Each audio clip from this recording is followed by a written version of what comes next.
My mind is set, my grind is set, my heart on ice is cold. I'm only here to even a score. Whoa. My mind is set, my grind is set, my heart on ice is cold. We down right now, but did it before. Whoa. See from here we going up. Made the call, I shown up. Now the game is on up. Say my name is blown up. We up, we up, we up, we up, we up, we up, we up, we up. See from here we going up. Made the call, I shown up. Now the game is on up. Say my name is blown up. We up, we up, we up, we up, we up, we up, we up, we up. What up, Night Nation? It's your boy Roger, and it's a celebratory week. We got a dub in October, and I'm excited. If you can't tell, the rest of the team is as well. Josh Lazar, make sure that you grab some text talks about all that goodness. In addition to that, remember, this is episode 107. We are the only podcast that features a former UCF national champion, a former UCF radio host, an ESPN analyst and hoops player, an infamous, yes, that's infamous rapper, our resident influencer, and IG star shooting the breeze talking UCF sports. Remember to like us and follow us on YouTube, IG, and check out the 70-plus teams. Yes, 70-plus teams and conferences on the College Huddle, Big 12 Huddle, and Fourth and Florida. Now, remember, folks, on that College Huddle, you'll be able to check out the other teams as well. So make sure you check that out.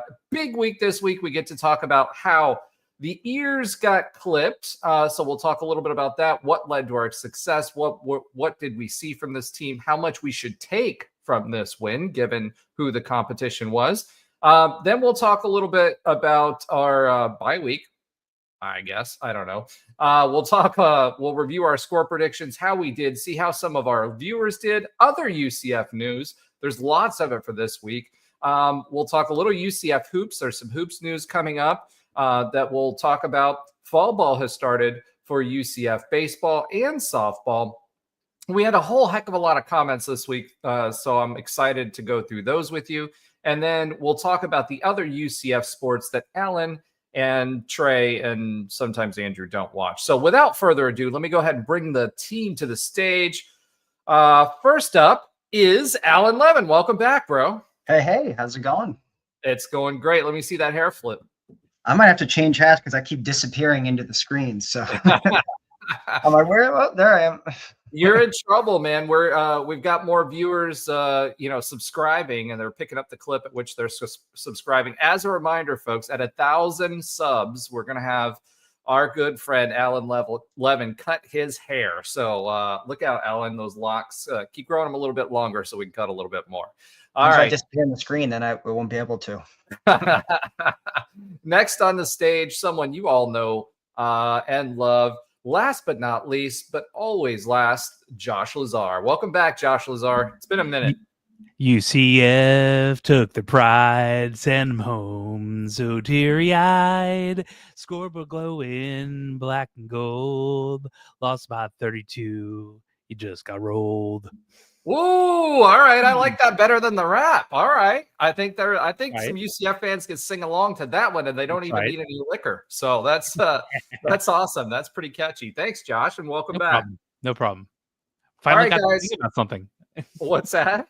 I finally got to sing about something. I take off a couple weeks, and we actually win a game. Look at that. Yeah, exactly. All right, so week 8, UCF wins. We beat West Virginia Union for the first time ever in 5 tries. Our first win in October in the Big 12 Conference. A lot of firsts to go around with this. We improved to 4-3, so we are above 500 on the year. And we're now 1-3 in Big 12 play, which is good enough for another UCF 13th place. But we're tied with Colorado right now for 13th in the conference. But who cares, man? We got a dub, and we got that dub at home. And we looked good doing it offensively. Last week, we talked a lot about how our defense was dominant. They were dominant again in this game. But what we did see this week that we hadn't in the past is complete domination and scoring, even though we were outpacing our opponents, cruising to a 45-13 win. And honestly, it could have been 55-0 if we're being blatantly honest here. Yeah. Crazy thing to me, we put up 578 yards of offense. 578 yards of offense. The last time I think I saw that much offense, I mean, there were a couple Gus games that were that way, but it was pretty much when Scott Frost was here or Josh Heupel, right? The crazy stat, 5 of 16 on third downs. But let's start with our text talk first, guys. I wanted to give you a second to pull your text talk up. Josh Lazar, do you have a text talk for us this week? Because Alan popped in here late. Yeah, so I unfortunately couldn't go to the game, even though I was in town, because my wife wasn't doing well, so I had to take care of, make sure she was okay, and my daughter was too. So what we did was we put on the TV, watched the game, cleaned up around the living room. And my text talk is first time since I felt this good by the fourth quarter since UNC, because I didn't have to pay as much attention to the game. I didn't have to sit, like, I just felt a little sigh of relief. We haven't had that too many times. We didn't have it in the Jack State game. We had some other okay, so maybe the FCS team, but it's been a year of just not knowing what's going on. And look, I was watching a Giants game where I felt good in the fourth quarter. You know how that happened. But this time I was just enjoying it. And the rest of the text talk was about how Davi got all that stuff called back so we could just score again. It was fun. So it was fun watching that game, amazingly enough. Yeah, it was definitely a fun game, and it was fun not to have to worry. I mean, as fun it is as it is being in the Big 12 and having close games in the fourth quarter, which we've had for years now. It was kind of nice to take the quarter off, so to speak, and just enjoy it. You even saw the sidelines. There were some stills and video from the sidelines, and the guys just I think this was their big exhale that they needed after all this pressure and being close. And watching them on the sidelines, watching our team, they were enjoying the football again. And I think it comes at a great time because we're going into the bye week, and having that positive energy with not just a win, but a dominant win goes back and speaks to, and I think gives them the energy to go into the next stretch of the season, which, we're starting with Baylor. We've got plenty of time to get ready for. They're beatable. And, it's time to have that conversation again. We've been having it every week on whether we feel like this team will end up going to a bowl game. Alan says we're going to do it with 5 wins. I still think this team can get 6. I didn't say that. Yeah, you did. You said it. You said it was a 5-7 bowl team. When we asked, do you think that they're? I said bowl eligible. You asked if do you think we're going to go to a bowl game? And I said I think we get 5 wins. So unless we become like one of those teams that get in with 5 wins, but yeah, exactly. It's all based on the numbers of like how many the amount of teams exceed or don't exceed the amount of bowl games that there actually are. So, but hey, I guess it could happen. I don't know how many out there are on average per year. That would be a good stat to know. We'll talk about that a little bit later on. But I think it certainly gave me a good feeling that we were a step closer because the offense was so dominant. Even though West Virginia was abjectly terrible, the question is, are they as good as UNC even? And good I use with air quotes there. But their defense was pretty atrocious, and we had our way with them for every quarter except for the second quarter. So Alan, what'd you have for your text talk for this week? Mine wasn't a specific thing. It was, I liked all the talk about, I personally am a fan of watching the backups play. I always enjoy that. There's not always the opportunity to see that unless it's a blowout or whatever the case may be. So when we were all kind of talking about Davi there at the end, and a couple of people mentioned he looks like little JRP or a little bit of KZ. So I kind of just enjoyed that conversation. And, obviously it's number 10. So a couple great QBs at that number. And he did a little pizzazz, a little flash there. And I enjoyed kind of having that conversation around him because we know the starters at 7 games into the season, but the backups, the third, the fourth string, you don't know too much about. So when you get to see them, it's kind of fun to talk about them. Well, saw a lot of young guys this week, and speaking of young guys, the receivers, 12 different receivers caught a ball this week, which is tops our 11 receivers from last week. So we spread the ball around, and it was a little bit of a coming out party for some of them. Burke had that absolutely nasty. Did it make it on SportsCenter, that one-handed grab? That was OB. I had a tweet about that looking like an OBJ style catch there. Oh, 100%. Completely extended, was able to bring it into the body and secure it before he hit the ground. I mean, that was Traquan Smith worthy, like circus catch kind of catch, right? So that was amazing. And the receivers helped. I mean, the receivers helped this week. The last few, there was only one play this entire game where I saw a receiver ran a wrong route, and he was supposed to sit down, and he kept going. And so, it was interesting because I saw that. Also, something I noticed, there's been this conversation about Cam versus TJ and all this other stuff. What I saw out of TJ, that I didn't see out of Cam, especially in the first quarter. If you watch the first quarter and the first parts of the second quarter, TJ was checking a lot of stuff at the line.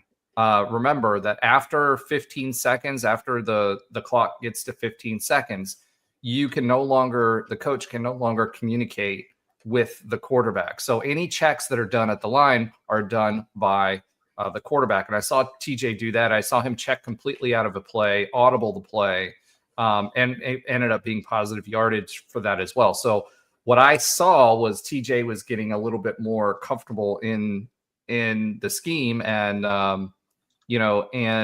having a better command of it. And plus, with the receivers doing what they needed to do and actually holding on to the ball, not dropping them. DJ Black, I've noticed his targets have gone down to 0. And TJ threw an absolute dime of a ball on the second TD. So the first TD was good, but the second TD was great. Floated it. I think it went to Dahmerkamp for the first two TDs. And that second one threw it right over the defender's head. Although, realistically speaking, these DBs were not as good as what we've seen. They were, however, West Virginia was dominant as far as turnovers were concerned coming into this game. This defense had a lot of interceptions, a lot of fumble recoveries, a lot of forced turnovers, and our offense handled it pretty well. But that pass, nice touch, just over the defender's head, right in his bedbasket, and in stride. That's the most important one. Last week, we saw a few of them that went flat. Guys were coming back. We were mad about the non-PI calls. But this week, those balls were exactly where they needed to be catchable in stride. And that's the most important part of it, because you don't allow the defender to catch up if you've created some separation. What else were your impressions of the games, guys? And then we'll get into the stats a little bit and what that meant. Yeah, go ahead, Josh. Yeah, I was going to say that it's interesting because you have those beginning two drives. It's 14-0, and then you feel like, well, okay, this feels good. They're not doing great, but they're not that bad. Maybe it's the offense kind of kicks it up and takes over, and we get one more score, and that was from West Virginia the whole game for the whole first half. So there was part of me is like, we're doing great. I know it's not a team that's at their full potential. They have 15 different quarterbacks too. We are in the same problem and the same piece too. So we have these things going on. Both new coaches coming back to their places where they've coached before have been successful. A couple of times, I wish we would have, executed on 4th and 1s in the first half. But generally speaking, after they missed that field goal, after ridiculous amounts of, I don't want to get into the refs, stupid things, period. Us too, right? Making stupid plays, having stupid fouls, and missing that field goal. I was like, yeah, we're done. This is going to be it. And then we just pulled away in that third quarter. Another thing that we talked about in the podcast a little while back is that kind of like middle 8, like the end of the 4 minutes of the second half and the beginning of the 4 minutes of the third quarter. And we've had problems with that for a while. And I'll be honest, I haven't seen a couple of games. I've been out of town for a while. But this game with, I'd say the depleted West Virginia, we seemed to turn it on when we needed to. And for a significant amount of time, I've been that Taven Jackson has to be our quarterback. And from what I've seen from stats and what I've heard, Cam kind of balled out and as best as he could in Cincinnati, who's now a top 25 team. But this team just looks better when Taven Jackson's our quarterback. So especially a healthy one. A healthy one. Yes, let's be fair. Healthy one. Yes. So there's that. Other things from the game. I love seeing multiple quarterbacks that aren't Cam and Jakuri come in. Right, Davy was great. It was energetic. It was like kind of sort of having a little bit of McKenzie around, not equal to.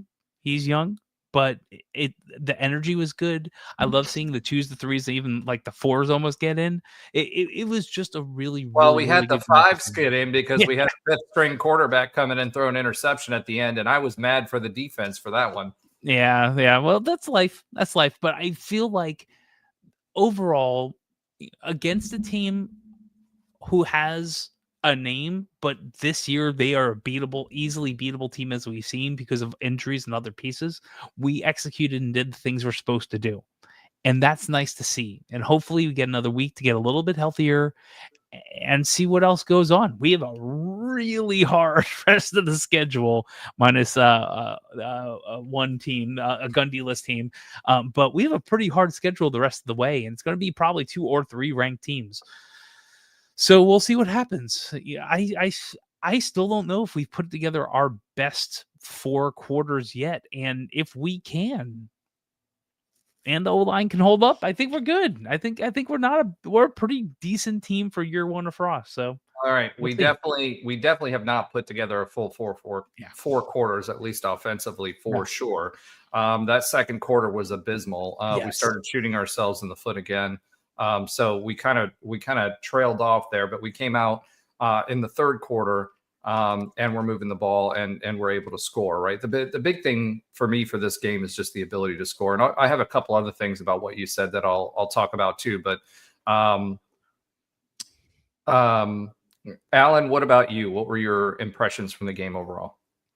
Yeah, I mean, obviously overall very positive. I mean, I think, this felt a little bit similar to the UNC game, that you pretty much know that you're playing a really bad opponent, or an opponent that is clearly worse than you in all 3 phases of the game. They're very injured. I saw on the injury report, they had 2 running backs out, they had 2 quarterbacks out. So, it's any win, like you said, Roger, in the beginning, is a good win. Like, you'll take any win you can get, especially in conference, especially after a 3-game losing streak and being winless in the conference up to this point. So you're going to take that win. But, I think you do have to look at, like, all right, this team was depleted. They're one of the worst in the conference, but a 45-13 win on homecoming is great. I mean, for me, again, I think the defense could have, like I think you said, the defense could have pitched a shutout in this one. I mean, there was 2 turnovers that got West Virginia very close, really positive field position. So I don't put that on the defense.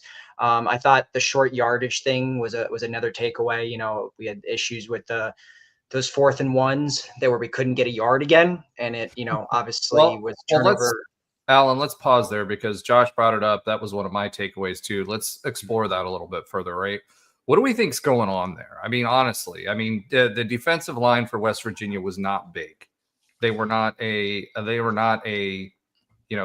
have a lot of weight behind that line. So some of the other lines that we faced were bigger teams. You look at the offensive line versus the defensive line. But why do you guys think that we're not able to get that half yard and 1 yard? And again, I'll bring something up that I brought up last week, and this was in my text talk as well. Why are we trying that 4th down situation over and over and over and over again? We aren't getting the push, right? Mm-hmm. Whether you blame Miles Montgomery, whether you blame the O-line, whatever it is that you're doing, Scott Frost, please, you've killed 2 drives now this last game against West Virginia, and that's why they were able to keep it close. Sweet baby Jesus, stop on the 4th and 1s and quit trying to force that. We're able to get 4th downs in every other situation. We were 2 from 4 for this one. Just stop with the half yard and 1 yard 4th downs. It's not working.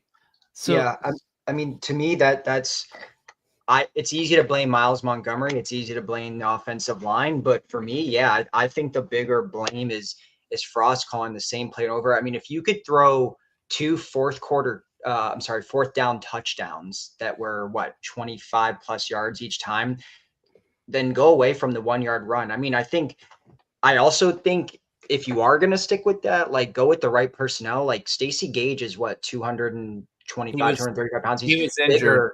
He was injured. I saw him walk off. Yeah, Yeah, but in general, I'm saying he hadn't been injured up until this point. So like either use the right personnel or you use a completely different play. And that's where I think we've gone wrong. Like the 1 yard up the gut, through the middle is not working. So we got to switch that up and do something else. Like we saw with the Tavon Jackson, running around and then he hits Dommercan for an awesome touchdown. So, a little freelancing there, but it worked. So the 1 yarder's not though. Yeah, I think it's like three things. One, Taven Jackson's not allowed to run. I think just a naked bootleg is not going to happen right now. I don't think he's 100%, or they're so, we know what's behind right now. We know everyone's injured. They're not going to take the risk of running him unnecessarily and keeping him pocket passer ish and improviser, right? So I think problem one is that there is no threat for QB to run.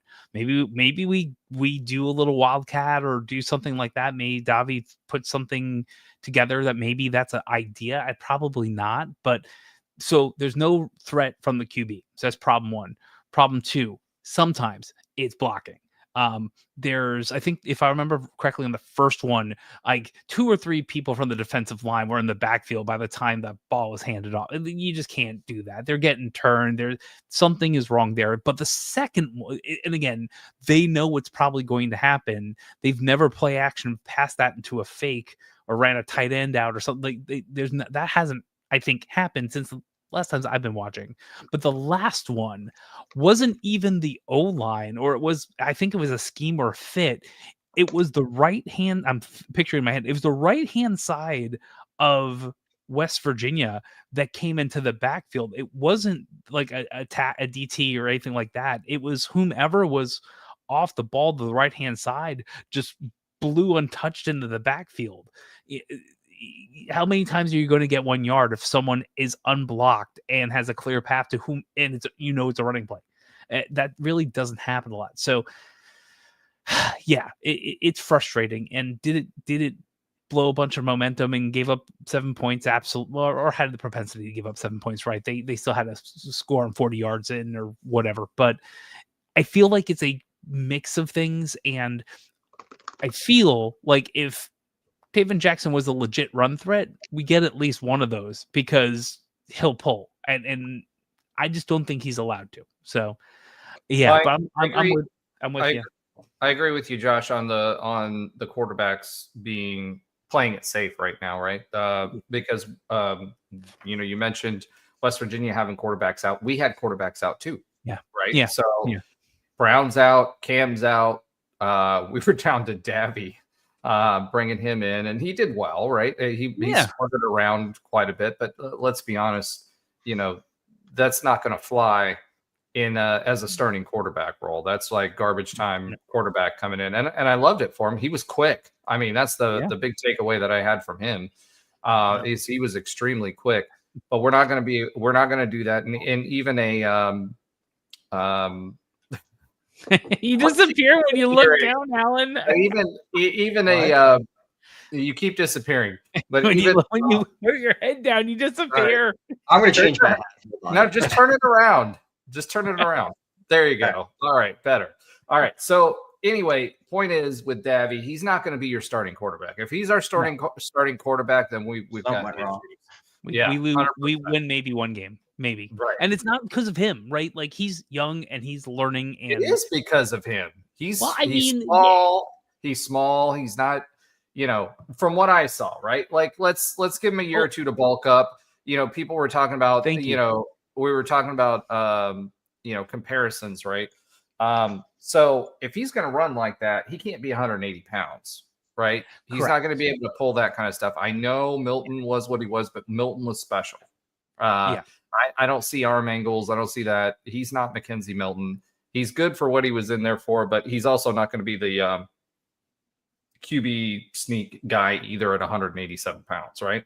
So, the other thing, was the refs. Where you mentioned the refs, right? Again, the refs were terrible this week on both sides of calls. Yeah. To be honest with you, Yeah. that out of bounds, and it matters, right? They're doing it in situations that affect the game. Now, the outcome wasn't affected in this one, right?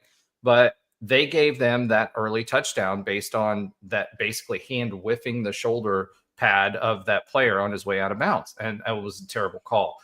I swear the Big 12. I swear the Big 12 has it out for us in there. And then the other thing was we made West Virginia one-dimensional, right? So they had King out there first, and he was not a one-dimensional quarterback. He was a freshman, but we made him make mistakes, right? And we had takeaways. So what did that do? It made them put Khalil in there. We talked about him last week. Khalil is one-dimensional. He's kind of like Jakuri in that he's a 50% passer, and he can run. But what I liked about that was defensively, we made an adjustment. He was in there for the first series. He was moving the ball pretty effectively. We made the adjustment defensively, and we shut him down basically the rest of the game. So what I liked about that was it showed our coaching. Again, we've been telling you, all those folks that were talking about our defensive coordinator and how it was terrible that we were bringing him in and all that.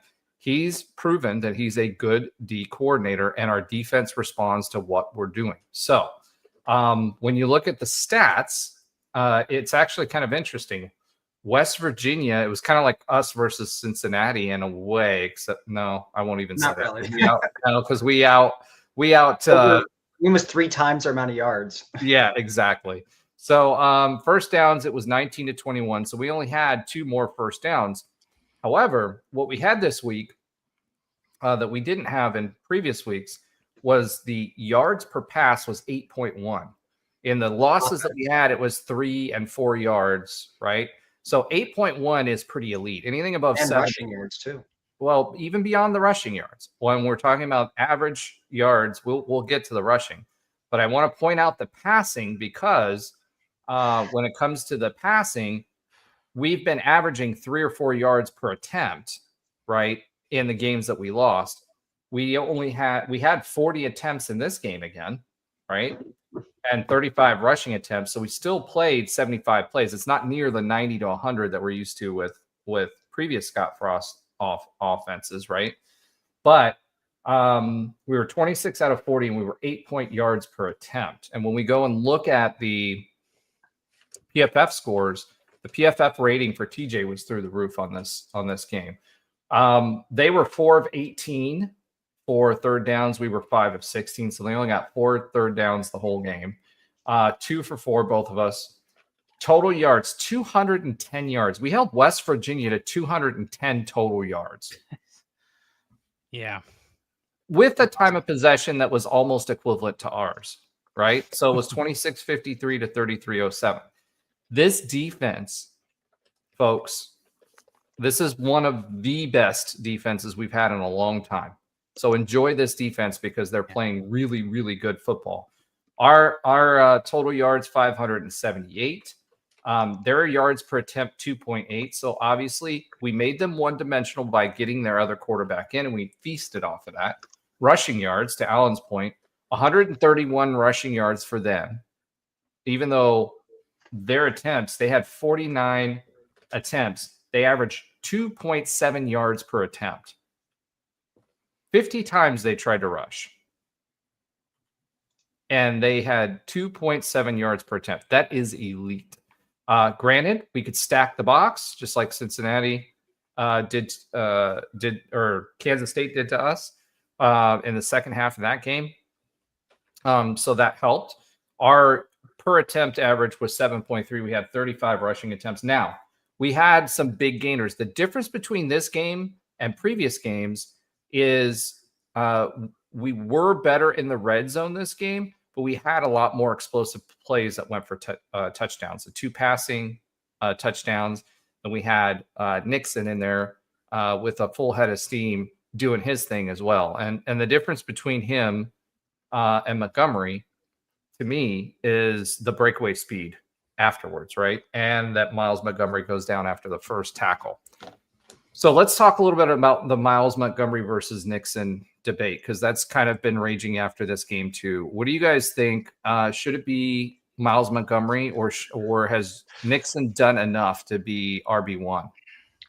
I don't think Nixon's had enough like carries in any one game. It's like we know his, yards per carry numbers are ridiculous, but like you think about the NCAA game, it was like, all right, he had 4 carries. And a lot of these games he's had 10 or less carries. Miles Montgomery is getting the lion's share of the carries. So it's hard to know, like, all right, if you put, and I know Jaden and Miles are different players, but if you put Jaden in Miles' shoes in terms of him getting the lion's share of the carries, I don't know that he would be doing that much better than Miles, because the O-line is still the O-line.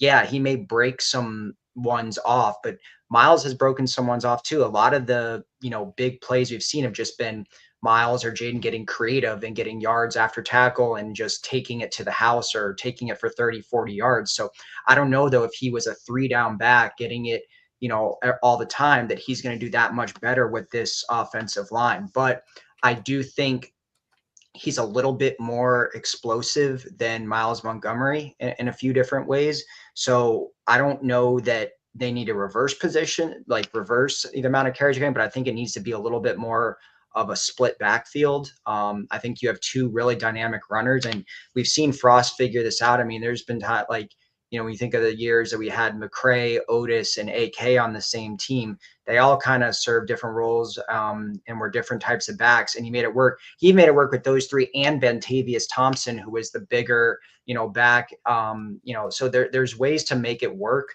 I do think, though, regardless of what happens with Miles, I think Jaden does need more carries, though, because his ability to yards after tackle, his ability to just take it to the house has just proven to be better at this point, although he does have less of a workload, and he's not using as much energy as in the game as Miles, who sometimes is getting 2, 3, 4, 5 carries in a single drive, where Jaden is not really getting that.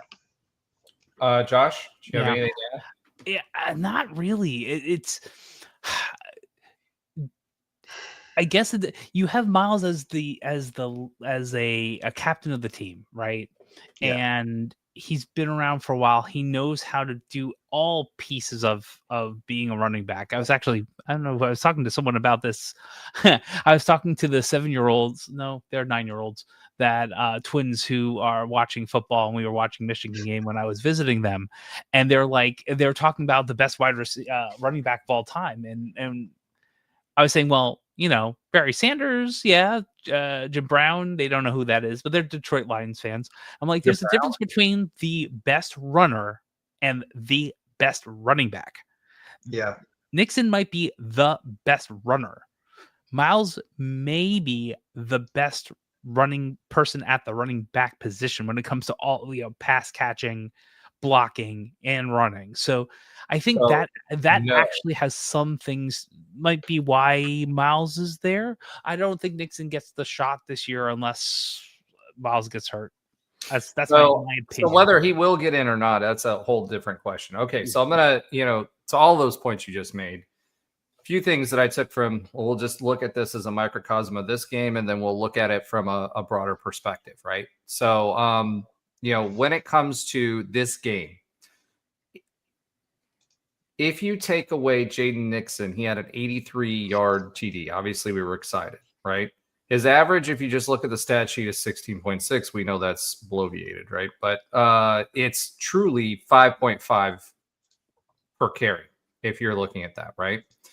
Miles Montgomery, he had 14 for 88, average 6.3 if you're looking at the stat sheet. If you take his long out, which was 39 yards, then that average goes to 3.5 yards per attempt, right?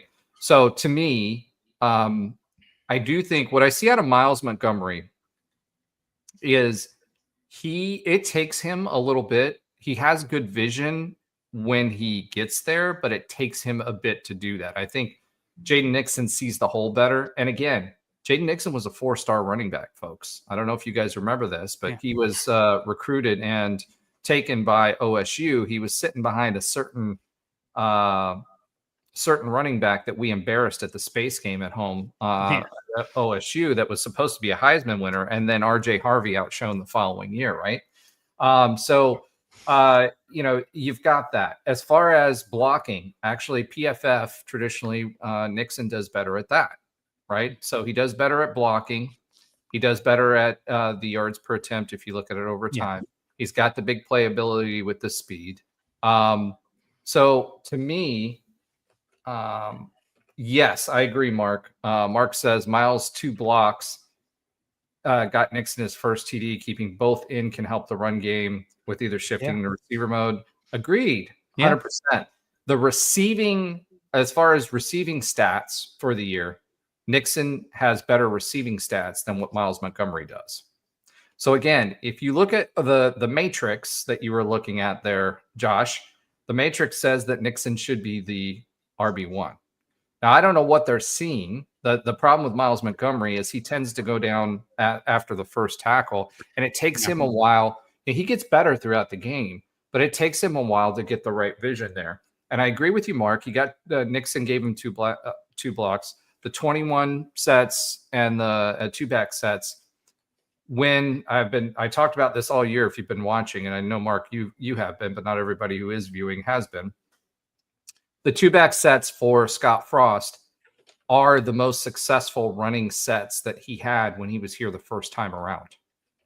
So I do think, and I like the idea of having two running backs in.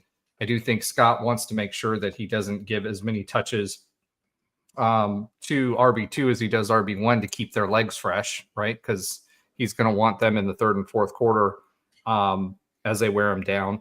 But ultimately, I do think right now with the body of work that's been presented, I don't know why Nixon isn't RB1, other than Miles Montgomery is the leader of the team and a captain.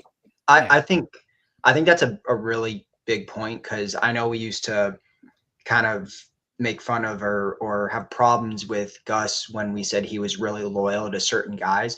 But and I know Miles isn't a Frost recruit and Jaden Nixon is, but if you go back to the preseason press conferences and even going into like week 1 or 2, there's a couple quotes where Frost really gushes over Miles Montgomery. He says, "I'm so thankful to have him on this team. Like, he's a leader, he's a captain." So I do feel like he does feel a little bit of loyalty to him and keeping him there.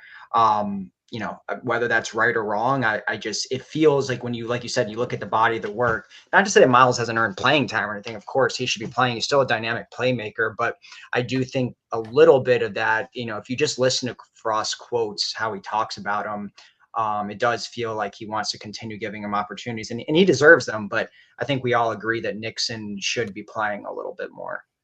All right. Mark says Frost also uses receivers on runs each game. 100%. They were absolutely terrible, according to PFF, in this game, as far as no block, no rock, right? That being said, the other thing that I think about when I think about this is, and we're talking about playing favorites, what about Paul Rubelt?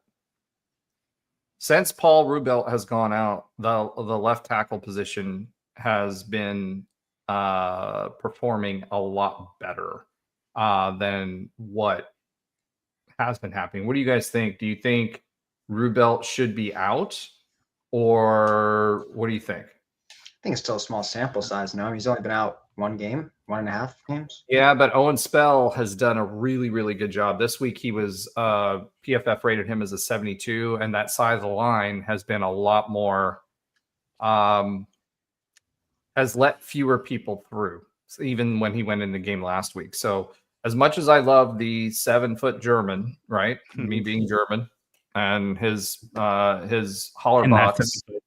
Yeah, his Hollerbox commercials, right? Other than that,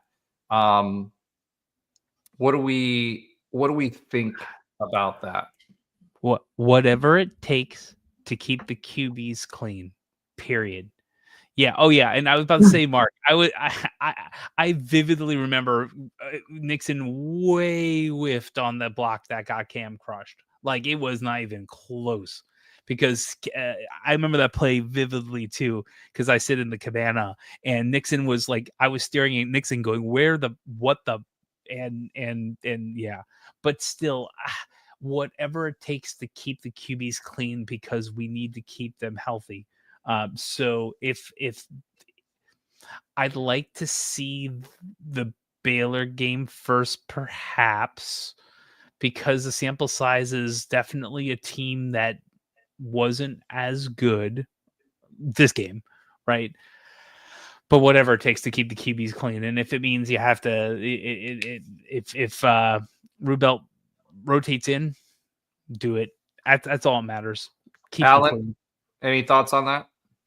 I think, I mean, first of all, I don't know if I agree with UCF has been rotating consistently now. If you even look at, just the PFF, like they've been rotating in about 9 different offensive linemen. If you compare that to our previous like O-line coaches over the last 4 or 5 years, like they're pretty set on their 5. Like it's just not, O-line is not like defensive ends where you keep rotating them in and out. So I don't think having 9 rotated in and out helps with consistency. And I know there's been a lot of injuries, and I know quarterback's been a revolving door and all that, but like I mean, yeah, whatever it takes to protect the quarterback. But there was a stat that came out. I know there's more elements than just this, but the UCF pass rushing, we give up, like, as far as time that protecting the quarterback, it was like something over like a little over 5 seconds, which was like 4th best in the country in the pass rush. And I'm not saying that's all Rubelt or anything, but we know, we've said it a million times, the run blocking is the main issue. So I don't know. I mean, if Owen Spell keeps this up, maybe you flip them in the starting lineup. But with how this first 7 games have gone, and they're rotating this amount, it's hard for me to see Rubelt not playing in some capacity. So yeah, but whatever helps the team win. Let me put it to you this way. Owen Spell this game, 61.8 on run blocking, right? Rubelt is usually around the 40s when it comes to run blocking. Yeah, so run blocking has been our biggest issue. So yeah, it's hard to disagree with 100%. that. So I think for me, I think it's time to rotate Rubelt in when he's healthy, but he's not the starter, in my opinion. And Owen Spell has next year too. So getting him these snaps, there's an advantage there too. Mark brings up another point. He says West Virginia guy, random West Virginia guy. I don't know, Mark, how many teeth he had, but West Virginia guy mentioned that they had 22 blitzes but 0 sacks. 100% agree. On the offensive side of the ball, when we're passing, we've done a pretty good job all year giving our quarterbacks time. Cam, the problem with Cam for me and how he doesn't help the offensive line out is he takes way too long to make a decision. TJ has been late on his reads, and part of that is on the receivers, but he's better than what Cam is. So as far as the passing game is concerned, both of them, the fact that we're giving them 5 seconds each time tells me that we're taking too long to make a decision on getting the ball out. It should be 3 seconds, 3 to 4 seconds max for them to get the ball out based on if the plays are working. So if we are averaging somewhere over 5, that's great for the offensive line, but it's terrible, for the decision making and how fast these QBs are making the decisions and getting the ball out. So going back to the original thought, though, I think Rubelt should be the backup in the rotation as well. As far as penalties, since we mentioned those, we had 7 for 70, so par for the course. We've been averaging 6, and we already talked about the time of possession. As far as QBR, Taven Jackson was 23 of 34, which is a solid 8.1 yard average, 2 TDs, 1 interception. That 1 interception was him. Then you had Brock Hansel, who threw that 1 interception late. That really shouldn't have been an interception. Nobody throws that. If we had a more experienced quarterback there. Davy averaged 6 yards per catch, or per rush, which I like because he not only ran, but he was so quick. He was outrunning the defense, to be honest with you. I mean, his burst was pretty quick. Now let's talk a little bit about the receivers. We've been maligning the receivers the whole time. Damerkamp had a great game, 5 for 89 yards, 17.8 yard average, 2 TDs. Caleb Rawlerson, we haven't really talked about him very much. Or Damerkamp. Well, Damerkamp for sure, but he's had more opportunities. He had 2 for 59 yards, so 29.5 yard average, which is crazy. Dwayne Thomas Jr., I think people defensively are definitely keeping an eye on him. He only had 4 receptions for 44. And then Wade and Charles, 3 for 40. Dylan Wade, 3 for 33. He seems to be getting he was a weapon early. He seems to be getting his groove back again. And then Marcus Burke with that it's 1 catch for 17 yards, but man, what a catch. Like, what a catch. As far as defense, let's talk a little bit about the defense. Kozlowski, again, and it helps with him as a middle linebacker when they're one-dimensional when it comes to that, right? But 11 total tackles, 8 solos, 1 sack, 1 TFL. Kelly had a great game. 8 total, 5 solos, 1 sack, 1.5 TFLs. John Walker got in there with the sack this game as well. Malachi Lawrence had 2 sacks and 2 TFLs. Yeah, and Derek LeBlanc. And what I like that we're seeing more of Derek LeBlanc, he's one of the young guys. Last 2 games, we've been seeing more of him, and he's been playing really well. He had 1 sack and 1.5 TFLs as well. So, defense, I mean, what I liked about the defense this game, what I like about the defense this year, let's start there. 1, we're maintaining the edges. Last year, I don't know how many times I freaking said it. We lost the edges. We lost the edges. We lost the edges. There was that one series where they brought Khalil in, where he got loose basically because they overran their lanes.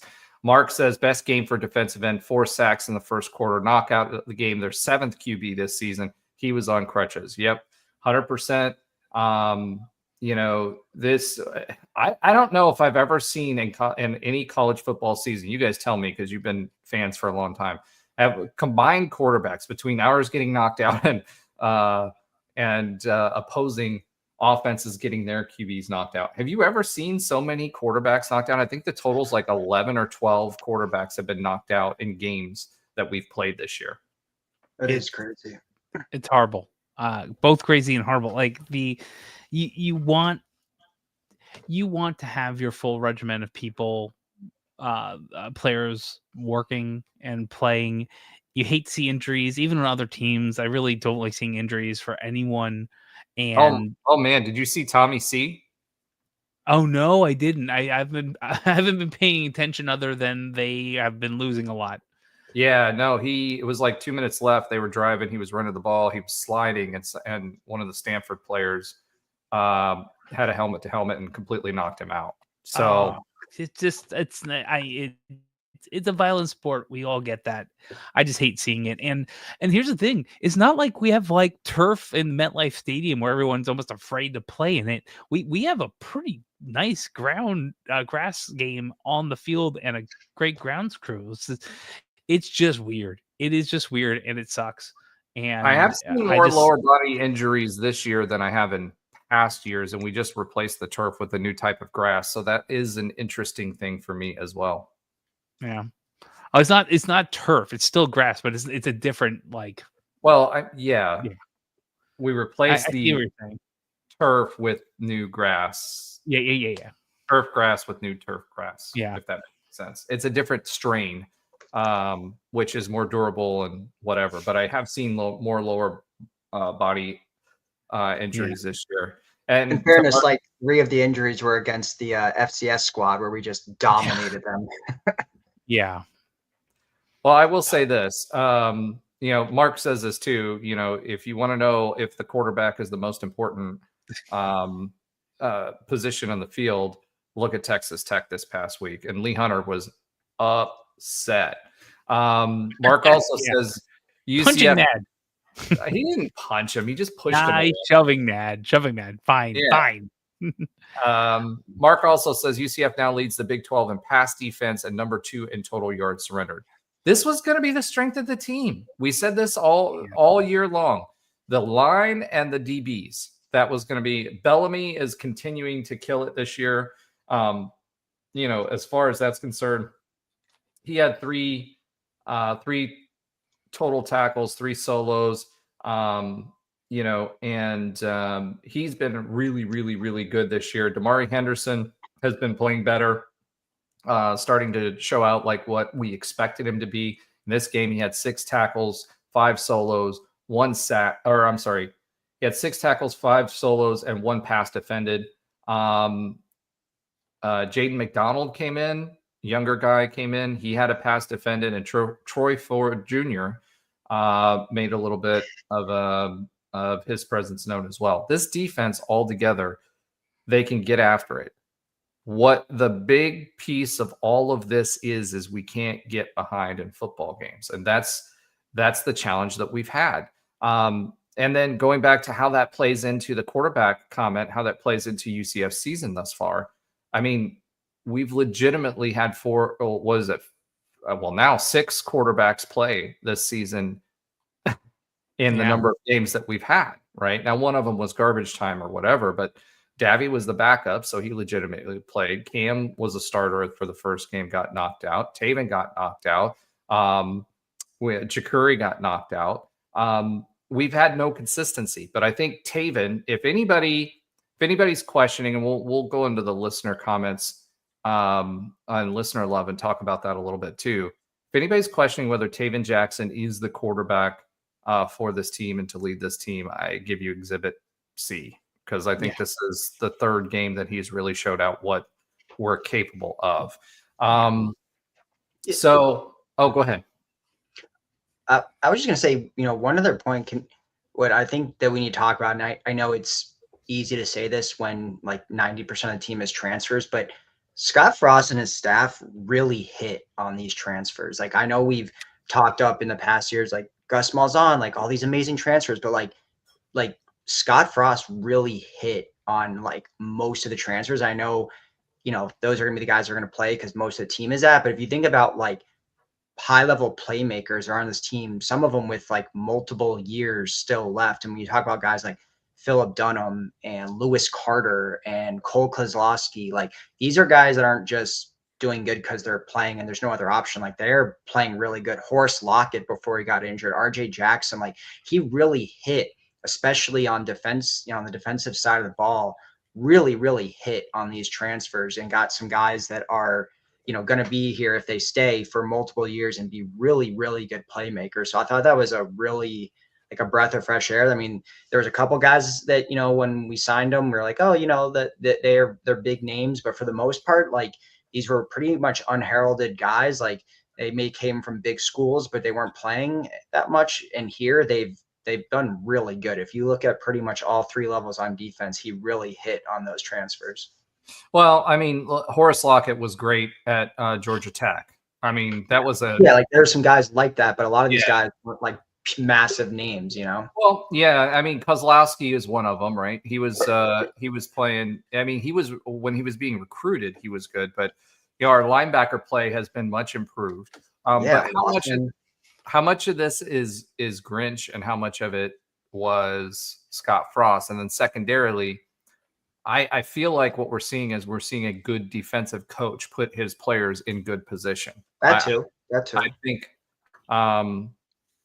I think it absolutely is a difference that Grinch is the defensive coordinator, and he had a lot of success. And I'll bring this up again because I brought this up before. Trey has said he knows some of the guys and the coaches that were on that USC team that he was leading, etc.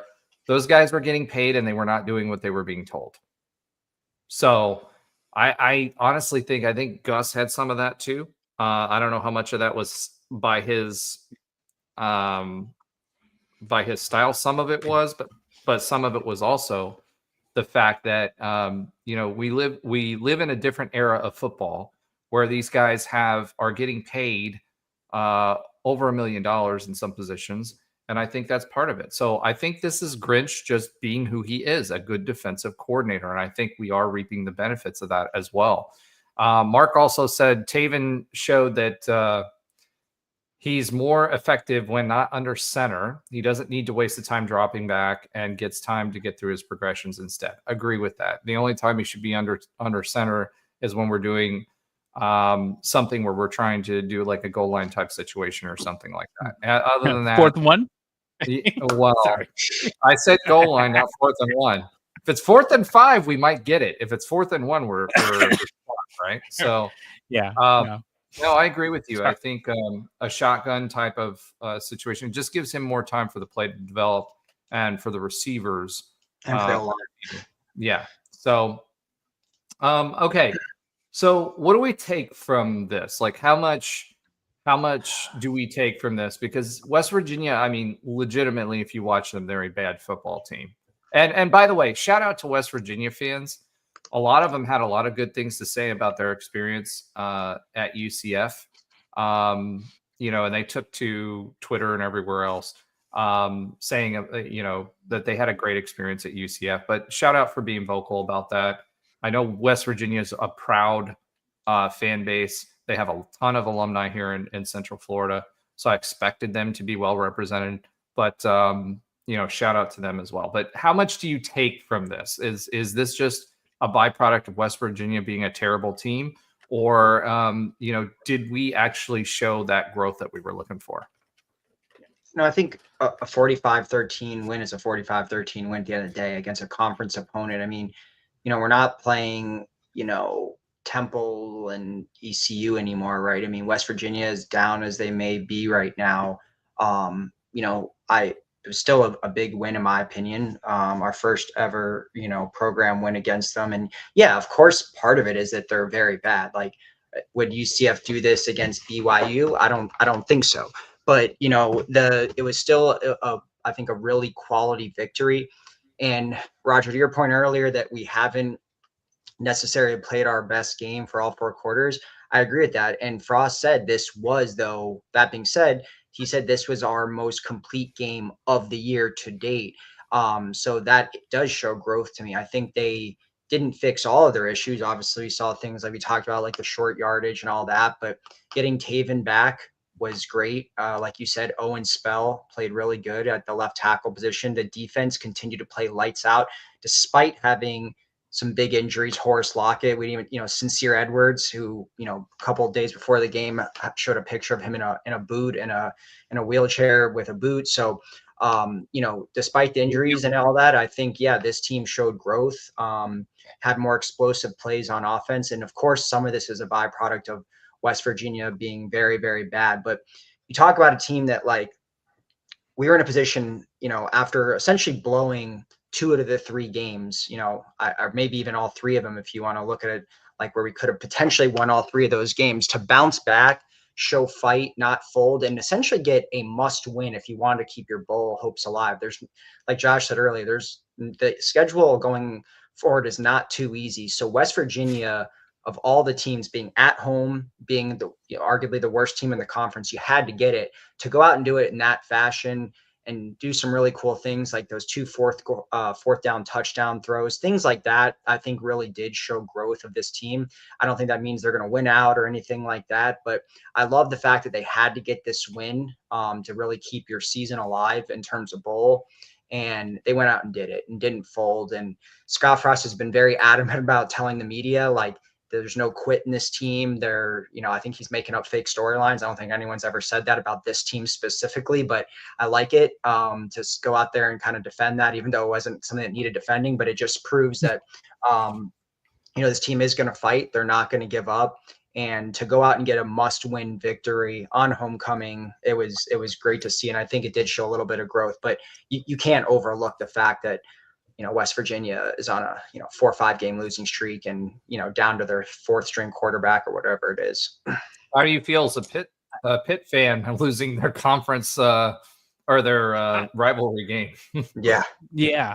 I'm about to say West Virginia is not that great, but they won the backyard brawl, and Pitt only lost to them and to Louisville, who's kind of a good team, right? So it's a really interesting, like, what West Virginia, like, if they were in full strength, do they lose all these games, right? Who knows? I can tell you from the UCF perspective, full strength UCF the entire year has at least one, if not two more wins. So If Taven we never, Jackson, and I know there's a lot of Cam lovers out there, but yeah. yeah, if it was Taven Jackson at Cincinnati, I think we win that game. Yeah. I think. Yeah. Look, the thing, my biggest takeaway from this, regardless of what West Virginia is or is not, right, and they're not a great team this year, and I would argue that OSU is worse, but we'll see that later on in the season. You know, what I took from this game is less about the defense, because West Virginia defense, for our defense, we were able to feast because they were one-dimensional. I mean, they could not throw the football and they were behind. What I took away was the receivers caught the ball. They weren't dropping passes. Taven seems to have found a rhythm, and he's not overthrowing people. He dropped a couple of really, really pretty passes in there. It gave us a lot of confidence. So for me, I think the running game, when we have the offensive, when we have the passing game going, it opens up the rush lanes for us. It allows Nixon to find holes, right? It allows Miles Montgomery to find some holes because they're not stacking the box. So for me, watching the offensive passing game succeed and flourish, and watching Taven Jackson make reads, make adjustments, and get the ball where it needs to go, and anticipating some of these throws. If you notice our earlier games against good competition, those receivers were not where they were supposed to be. We were throwing the ball where Taven thought they were going to be, because you have to pass the ball before to anticipate where the ball is going to be for the receiver to be there, right? And I think that part of that is also why Taven and even Cam waited a little bit longer for routes to develop, because you didn't know what the receivers were going to be doing. So I think the timing is better. Taven has figured out a little bit better. He's had the arm where to get the ball and when to get the ball, to be able to do the checks and even audible to understand the offense well enough and understand where the hole is going to be before. Because really, when you're a quarterback, if you're reading the defense right, unless they've disguised it really, really well, you've got two places to go, right? Depending on what the defense does, because you're always going to have a mismatch there. So at the end of the day, I like seeing that. So for me, the growth was in the offense. The growth was being able to connect with more passes. The growth was on the wide receivers being where they were supposed to be. And the growth was seeing Taven Jackson make those checks and be able to have a soft enough touch to get the ball where it needed to be, so these players could get to it and they didn't have to come back for the ball, or it wasn't thrown over their heads. So, and plus, dude, that one pass where he was on a rollout and he was scrambling and he was like, okay, I can either get the 10 yards or I can throw the touchdown. And he threw the touchdown across his body. That was a great pass. So I do think this is growth. I don't think we should get overly hyped, but I do think this is growth on the offensive side of the ball, and they needed it going into this bye week. So excited about that. Plus, we can get a little bit healthier. All right. Last thing that I'll ask for this. What do you guys think UCF should work on as far as the bye week is concerned? Finding some more offensive line. No, honestly, truth be told, I think it's getting people healed up. The injuries that are seen and unseen. Getting everyone as healed up as you can within a season playing football. I think some of the questions you were talking about earlier, Roger, figuring out if we have any change in the lineup, or is there a quicker trigger to rotate, say, Nixon and Montgomery? Like, those type of things might be intriguing. Seeing if you have another backup quarterback, right? Knowing what the staff is. But I really think the defense is doing pretty darn good. The offense needs to do better when it's against better competition, when the passing lanes are a lot tighter and whatnot. But they're seeing success. I really think that the best, maybe it's better play calling. Maybe it's the small little things you can do in season to make sure when we go against this bigger competition that we have similar offensive success and just keep people healed up. I don't think there's anything wrong with this defense for the most part. And the offense, when they're healthy, are doing pretty decent. So, yeah. All right. Mark says we're averaging 450 yards of offense. I'll have a comment on that for the off season. Is that? Yep. And that's exactly where I was going with it. Yes. That's That's exactly where we're going. All right. I might as well say it now. Alan, I was going to go to you, Yeah. but I might as well say it now. So the big things for me is red zone, right? That's where we've not been able to score. Getting touchdowns in the red zone, right? So that's the big thing for me to work on, for them to work on for me. Installs. One thing Scott Frost said is they weren't able to get a lot of installs in because they were throwing this team together last minute. So they weren't able to get a lot of installs. So this is an opportunity for us to put new installs in. Now that they've played, they've got our plays, they've got more practices in. So I expect Scott Frost to install some more of the offense in this bye week. And that should help. Also, hopefully, we're doing some new installs on the red zone because we've been kind of vanilla on some of our plays. We've seen a few things sprinkled in here or there each week that's new, but offensively, a lot of our plays have been vanilla. So I'm hoping to see that. So for me, I want them obviously to get healed up. I want them to work on red zone specifically, and I want them to get more installs in that will help us for the rest of the season. Alan, what do you have that you wanted to add? Yeah, I mean, everything you guys said, there's not really much to add. I mean, I don't know if you can necessarily work on this, but, they got to continue to get turnovers. I mean, we saw in the last two conference games before West Virginia, they didn't produce a single turnover. I mean, it's such a difference. I mean, even when this game was still fairly close, that fumble 6 from Kelly Lawson really changed the complexion of the game and pretty much put it out of reach for West Virginia. So I don't know if it's, being a little bit I've obviously not viewed as, zero complaints about Grinch's defense, but if there's a way to, be a little more aggressive, make sure to really assist that offense, because we're going to have some tougher games. And I think the defense carries this team, obviously, and, turnovers are so big for us. So if we can find a way to, get some more picks, get some more fumbles, something there, that would be awesome. I know it's some of that situational, and, you can't really control that always, but I know there's, getting the guys in the position to be able to do that. Yeah, for me, I think when it comes to what you're speaking about there on the turnovers, it isn't for lack of trying. In the DB room, some of our more aggressive DBs are out, right? So I think that does hurt. But we had some blown plays. I don't know, honestly. We were expecting so much from Antoine Jackson. He's still been playing terrible. But outside of that, every single, I don't know if you've got, when you watch the game, they're trying to punch the ball out pretty much every single game. And they finally got one to pop loose. We've also forced fumbles, but we have not recovered fumbles. They've bounced the wrong way. Pretty much every game we've had 1 to 2 fumbles that we've created, but we haven't been able to pounce on them, right? Last week in Cincinnati, Sorsby was an example of that, right? So I think defensively, you are seeing them trying to force them. You're seeing them trying to punch at the ball. Technique-wise, we've been pretty solid tackling, but what I've noticed is the first guy there was punching the ball. He was tackling, getting one arm around, and they were trying to punch. And that's where having the rest of your teammates, one of the things we've been talking about consistently on the defense that we've been doing a good job is getting hats to the football. And so having an understanding and having that complementary part of the defense and making sure that you're punching the ball out and having those guys having the trust that there's going to be guys to back you up in case they get loose or something happens with the tackle because you're going for the ball. I think we've done a good job. We just need a few more to go our way. So Mark says to force more opponents into passing situations and getting early leads to force opponents to be one-dimensional. Yes.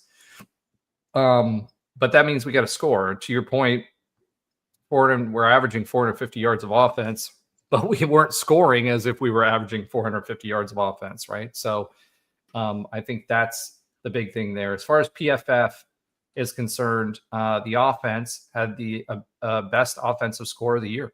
And that includes our FCS opponents, etc. They had 72.9. Also, defensively, we had our second best defensive score of the year. NCA&T was the first one at 87.4. So, we did well against North Carolina, etc. But we really, really, really killed it this week at 87.4. And remember, anything over 60 is considered great to elite. And if you look at the overall defensive grades, I have to get all the way down to Troy Ford Jr., which literally there's only 1, 2, 3, 4, 5, 6 guys on here that are not above a 60. And most of them are above a 68. So this defense played really, really well. Antoine Jackson, unfortunately, not one of those. All of our defensive ends played really well. Lawrence and Kelly, 71 and 80. Derek LeBlanc on defensive tackle, 69.6. He's really coming into his own. And remember, LeBlanc is a younger guy that we were expecting a lot out of. We fought for him to get him to, I think he actually went committed somewhere else, and we got him to flip back over here. I'm really excited about that as well. And they're doing it out without their big man, which is our GT transfer who's out. So linebackers, 4 out of 5 were above a 73. So that's phenomenal. You only had Troy Ford Jr. that was below that.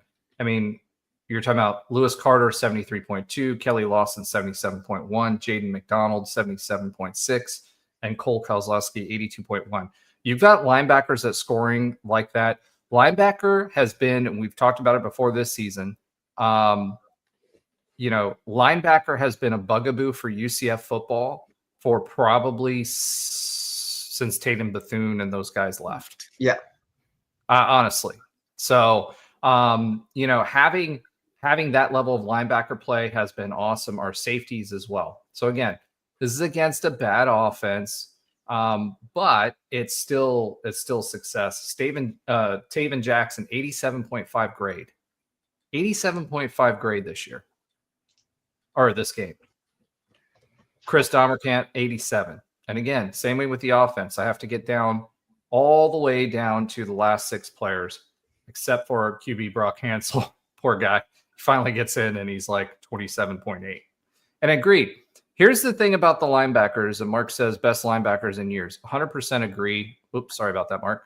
100% agree. What I like about our linebackers are they're a good mix of speed, because we had some slow linebackers before that were good against the rushing attack, but not against, tight ends or folks like that. Speed, size, and they do really, really good reads. They scrape the line well. They change, and the communication on the defensive side of the ball is the best that it's been in years. If you watch what they're doing, as far as their signaling, their movement, whether it be the line, whether it be the linebackers, or whether it be the D-backs, they are absolutely killing it. This defense is extremely good. So, okay, let's move off the PFF. This was really, really good. There's UCF goes into the bye this week, so we got a W against the bye. So the keys of the game is just do some more installs, please. Let's talk about our score predictions real quick and how we did. Obviously, we won't have one this week, but we'll have one next week. We did have Mark. You've been slacking, bro, on your score predictions. You were doing that for a few weeks, and then been slacking. But Deborah checked in this week on the comments on YouTube, and she had a 10-24 UCF or 24-10 UCF. So for our score predictions, remember, it ended up 45-13. Ben was 31-10, so he's our big winner this week. He was off 17 points. I had 28-17, so I was off 20. Trey had 30-20, so he was off by 22. And Deborah brought up the end of the trade here with 24-10 and 24 points off. So Yes, Mark, I was calling you out. Mark says best tackling in years 2. West Virginia media was complaining about all the missed tackles on their side. Yep.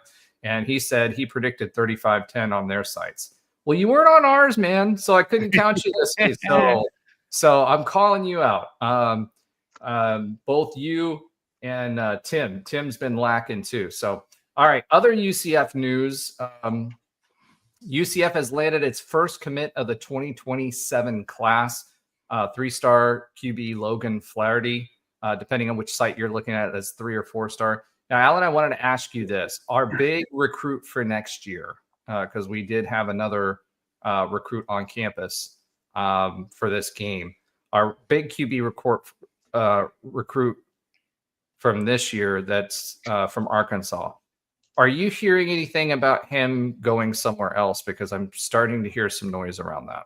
Yeah, there's some there's some whispers of him going elsewhere. Obviously you never know in this day and age, but I mean, there's a reason that obviously Frost has got 2 quarterbacks in the 2026 class that are committed right now. On top of that, obviously we're looking, at another quarterback for the 2026 class, which would mean 3, which, that would be for an obvious reason. And then, it's not super rare we're not pulling 3 quarterbacks onto this roster. Just correct. So and then when you look at that, then you're going to sign a 2027 in theory recruit. It doesn't look good, but we'll see. I mean, Flaherty's a good pickup. He plays at Port Charlotte. They're 7-1 right now, and they're favored to go to states. I believe they're in 4A. He's having a monster year. He's like dual threat. He looks like a perfect Scott Frost quarterback recruit. Pretty, well-regarded recruit, has quite a lot of offers already. It's so far away still, so who knows? I mean, but it is curious that we're, back-to-back classes, going for QBs, which is not super rare, but, 6'2", 185 pounds. He already has offers from FSU, UF, and Miami, so he's very well regarded. He's a top 30 player in the state of Florida, a top 300 player nationally. So yeah, I mean, he's pretty much a 4-star recruit any way you look at it. And Kane Archer, for the audience, Kane Archer was who I was referencing. Correct. Yeah, we'll see if we can hold on to Kane Archer. I think we're all looking at him to be the savior. We'll see, but there's a reason that Frost is looking at other quarterbacks. Kane Archer has a lot of offers, and I know the pull of going to the University of Arkansas is there. And with Pittman getting fired and they're bringing a new coach, who knows if that coach kind of turns the tide in terms of him being able to go after and ultimately land Kane Archer. But I still think what Frost has got another good QB in the class, and picking up Flaherty, although it's 2 years out and he's the first commit of the 2027 class. I mean, this guy's been killing it. He had a monster sophomore year. He's having a great junior season, and Port Charlotte, normally not, I mean, they're a decent program, but he's taking them kind of new heights. They look like they're going to go to states back-to-back years. And, he's already got a ton of offers, and he's, it's not like he's under the radar in Florida. Like I said, Florida State, and Miami all have already given him offers. So it was a big pickup, but it's early. There's not many times when you see guys 2 years out that end up not flipping or something. So this is kind of like whatever in this day, but got to report it. Yeah, I will say this too. Mark's point as far as recruiting is concerned is important too, right? So, Mike Norvell basically got a stay of execution today. I think a big reason for that was they couldn't afford it. It would have cost them $100 million to. FSU has been almost, and the Cows have been terrible on contract management when it comes to this stuff. They owed Jimbo. They were like, the athletic department was bad there.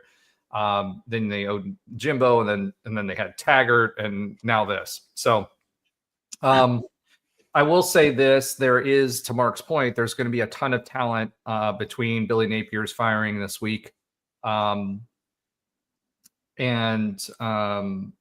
Norvell's not going to be fired. Well, I'm saying if he gets fired, yeah. If he would have, he's not going to. They already came out and said they're going to You support don't him. have the money to fire him. Yeah. Yeah, 100%. So I think there's going to be some Florida players that are available there. And depending on who they are able to bring in, and I don't think they're going to attract a very good coach, you know, I think that will help us with Scott being in his second year back in Central Florida, in the Central Florida area. So UCF also honored new Hall of Famers during the West Virginia game. Ben went to that. He'll speak to it. He was going to talk about it tonight, but something came up, so he'll talk about it next week. He got some great pictures.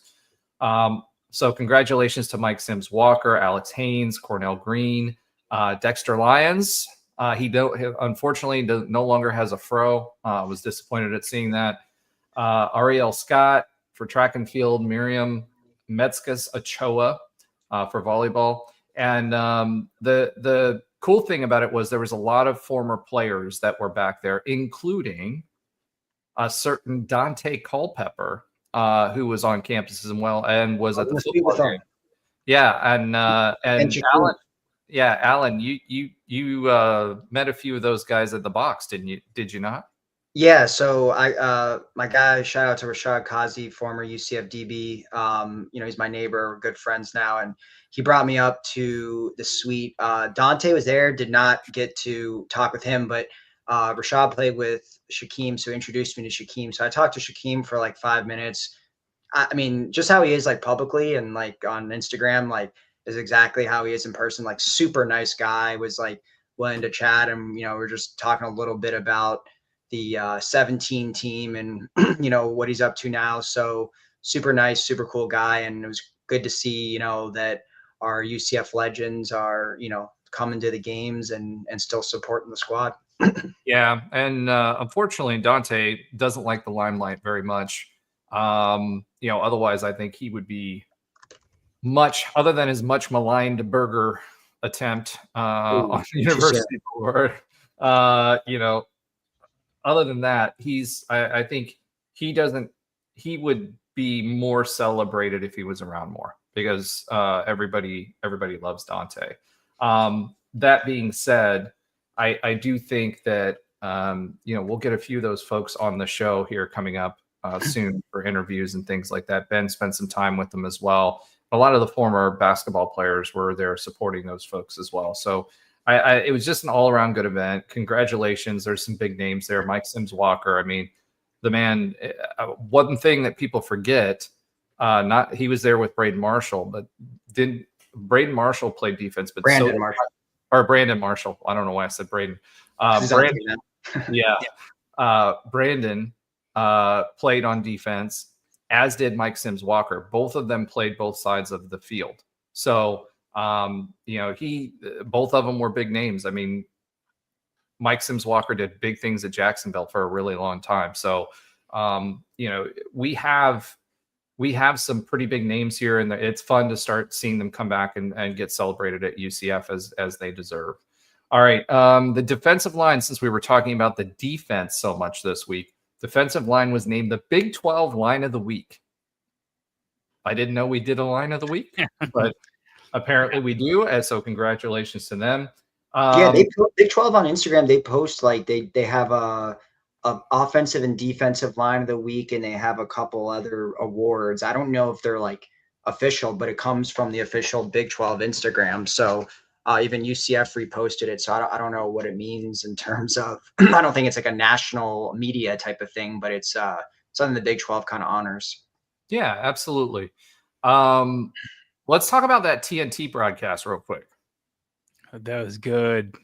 Oh my gosh. Sky Cam, like we had cameras on the pylons, wink, wink, nudge, nudge. The production value was good. The guys knew the teams pretty well. Just the camera angles, they did the crowd noise right. So at the end of the day, I really, really, and I don't know if you guys watched the pregame show that they did, and they did a postgame show. I mean, the production value on that was really, really good. Nixon was on the postgame. He was hilarious. If you haven't watched it, go back and watch it. But the broadcast was excellent. I don't know. Did you guys want to add anything to that? I unfortunately, well, I was at the game, so I didn't get to watch it. But the reason I put it in the show notes is everyone on X, Twitter, whatever was UCF fans were all talking about how good it was, and I know as a fan base we've complained pretty heavily about ESPN Plus broadcasts and other FS1 wherever else we've been. So it was a nice refresher to kind of hear that everyone was so fond of it. I honestly didn't even realize that TNT did college football. Like I think I've, when I'm watching games sometimes each week when UCF game is over on by, like I'll see it's on TNT, but it kind of never put two and two together. The weird thing was on my on the ESPN app where it shows you the channel, it said TNT/HBO Max, I think it said, which I didn't I know saw that that. was a thing. I don't know if they're owned by the Hey, same listen, company. it's not the CW. I'm just saying, it's not the It's CW. not the CW, but it was good to hear. I wish I'd have recorded it because I'm interested to see what all the buzz was about. But we'll see if we appear on TNT again. Yeah, I mean the deal for TNT is they don't have their own individual broadcast rights. They buy ESPN Plus games basically. So this game would have been on ESPN Plus had TNT not picked it up, and they did a great job with it. I mean, they did an absolutely amazing job. And remember, TNT broadcasts a lot of NBA, so Right. they did a real good job. And the nice thing too that I loved about it was the halftime and the pregame and all of that. They weren't talking about all the other games. They were talking about our game, right? They did most of their analysis on our game. They didn't cut away to half the SEC and Big 12 and all that stuff. So, Mark, I know I saw your note from earlier. I was going to Let's get do to it that. again. Oops, you know what I mean? So I would definitely do that again. All right, let's take a look at the rest of the Big 12 and what happened this week. Obviously, we won 45-13. Arizona State beat Texas Tech 26-22. Oh, good for Arizona State, but bad for Texas Tech. Obviously, their quarterback is out. We talked about that, but would have loved to maintain a top 10 team. They fall out of the top 10 this week, but remain, I think, at number 14. We'll go over those rankings here shortly. Utah and BYU in a thriller. Two ranked teams, number 15 BYU and number 23 Utah. Utah is playing a lot better. A rivalry reunion there. BYU eked it out 24-21 with a late field goal, but heck of a game there if you didn't watch it. Go back and watch it if you didn't. Cincinnati beat Oklahoma State 49-17. Holy smokes. Oklahoma State's now 1-6 and 0-4 in the Big 12. So that should be that W that we're talking about for the bowl game.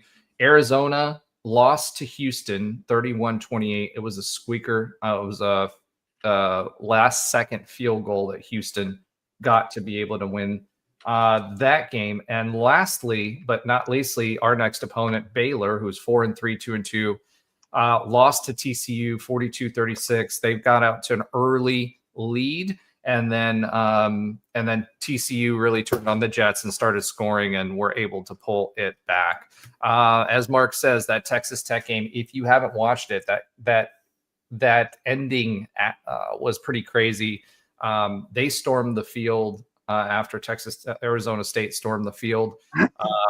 And then one of the fans actually threw a shoe at Lee Hunter as he was exiting the field. And how massive a human being like Lee Hunter is, he just put his arm out and pushed the guy away, and everybody was in an uproar about it. It's like, dude, you're surrounded by fans. They shouldn't be on the field. If you're going to go screw around with Lee Hunter, of all people, like, I'm sorry, there should be no penalty for him. It wasn't like he was like swinging at the guy. The headline was that he punched him. He didn't. He just put his arm out and shoved him away. So, yeah. So, the last time I saw a shoe thrown was like Bush's.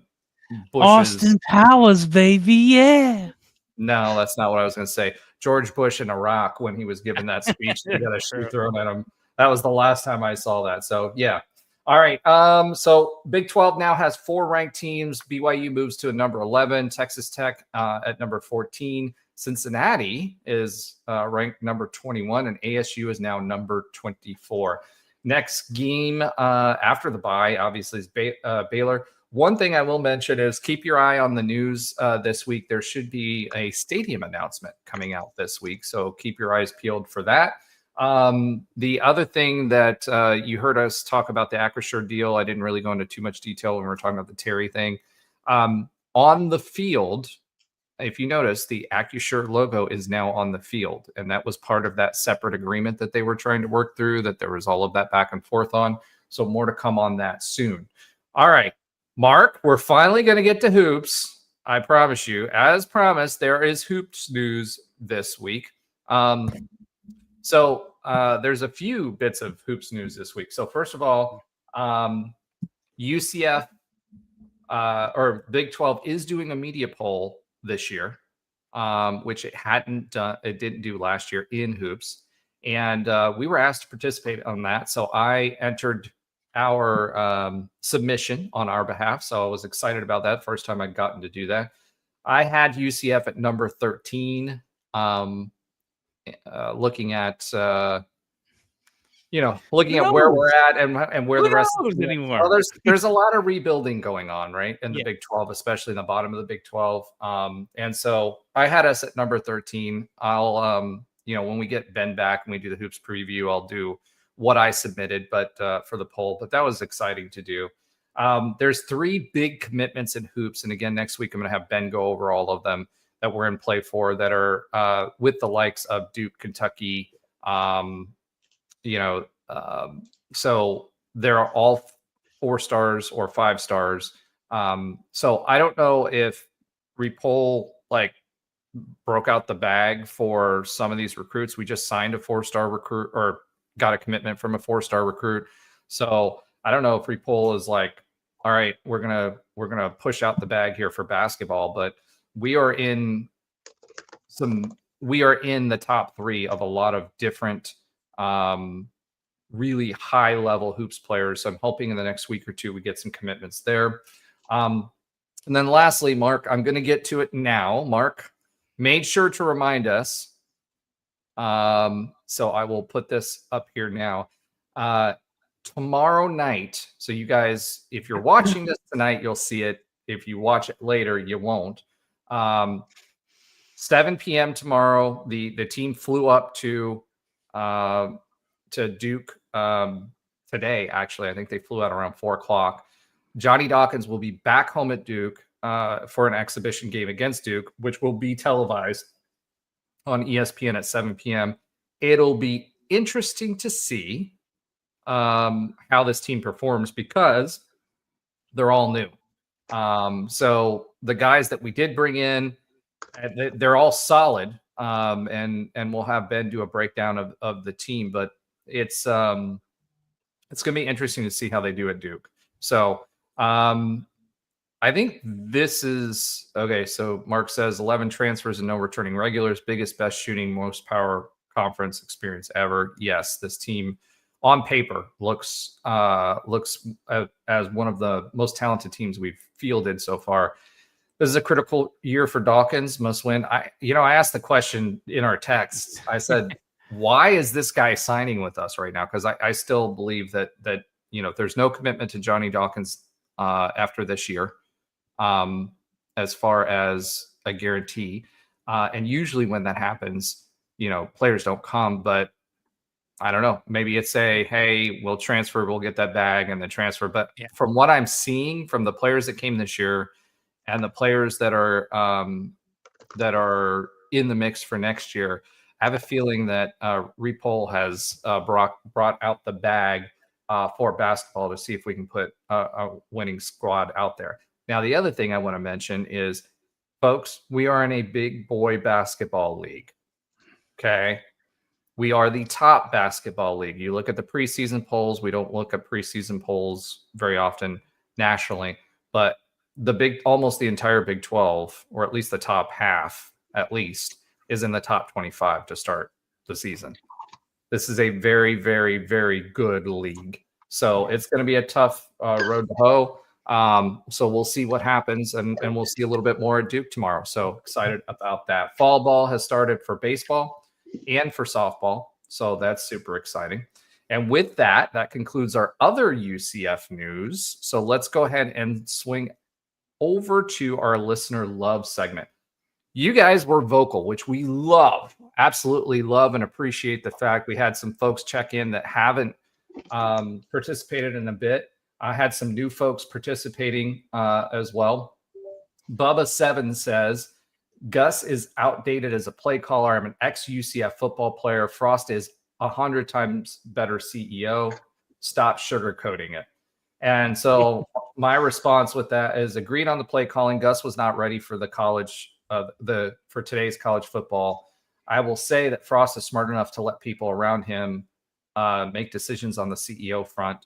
He also has a manager, a roster manager now. Gus, or GM basically. Gus did some good things, but Frost gets the heart, the strain, the culture, and understands UCF's identity. I think a lot better personally. So shout out to him. We did offer to get him onto the podcast to hang out with us. So we'll see what happens with that. Mitch Gonzalez, he's been on fire again this week. He says, that's what I call a focus win.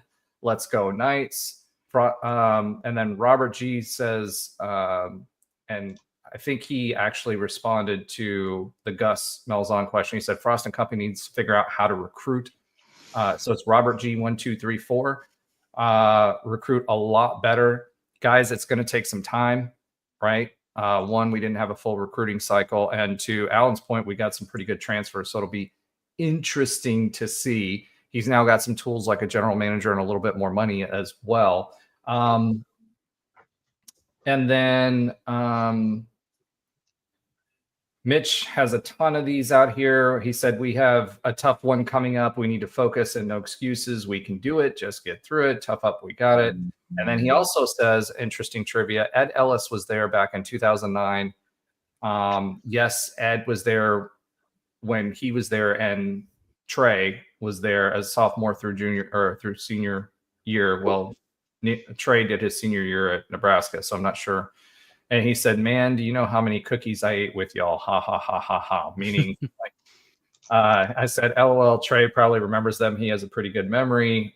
And he said he's going to FaceTime with him. So I guess he worked at Nitros at the time. So he said that was the best thing at Nitros was the cookies. So shout out to Mitch. He's had a few more on there. We appreciate you, my man, for being so active.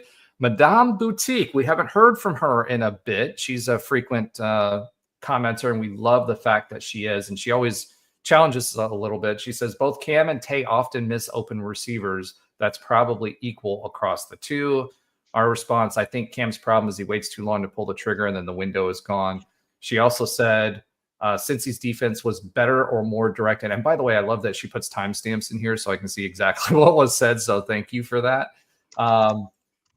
Cincy's defense was more directed at our weaknesses than other teams we played. So Cam's PFF grade doesn't fully translate. I don't necessarily agree with that.